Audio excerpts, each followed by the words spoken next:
नमस्कार मंडळी, प्रियांकाज किचन या माझ्या यूट्यूब चॅनलमध्ये तुमच्या सगळ्यांचं स्वागत आहे। आज आपण बनवणार आहोत शेवभाजी। त्यासाठी मी उभा कट केलेला कांदा तव्यामध्ये लाल होईपर्यंत परतून घेतला।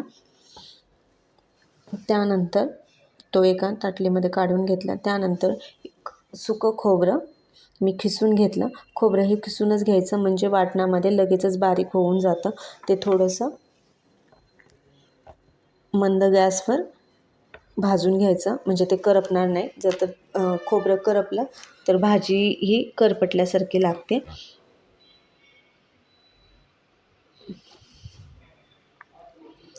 त्यानंतर मी हे सगळं काढून घेतलं ताटलीमध्ये। त्यानंतर 2 स्वच्छ धुवून टोमॅटो घेतले, तेही बारीक कट करून तव्यामध्ये थोडेसे शॅलो फ्राय करायचे, जास्त नाही करायचे, कारण की लगेचच टोमॅटो गळून जातो।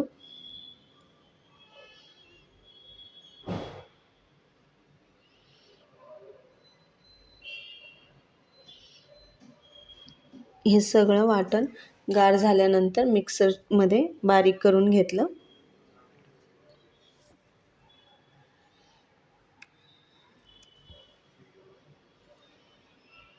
आता आपण फोडणीची तयारी करूया। त्यासाठी एक कढई घेतली, कढईमध्ये तेल टाकून ठेवलं।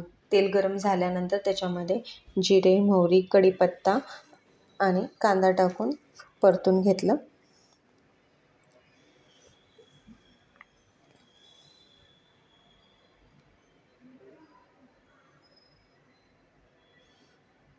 त्यानंतर वरून थोडंसं मीठ टाकलं, हळद, जिरा पावडर, धनिया पावडर, किचन किंग मसाला, आणि त्यानंतर अजून ते मिक्स करून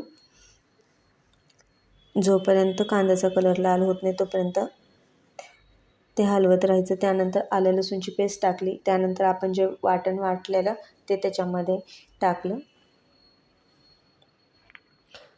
आणि ह्याच्यामध्ये वरून नंतर आपल्या घरातला घरगुती मसाला किंवा तुमच्याकडे जो पण तुम्ही मसाला यूज करताय तो टाकला। ह्याच्यामध्ये गरम पाणी टाकून दिलं आणि उकळी येऊ दिली। ह्याच्यामध्ये वरून मी गरम मसाला टाकला। अशी झाली आपली शेवभाजी।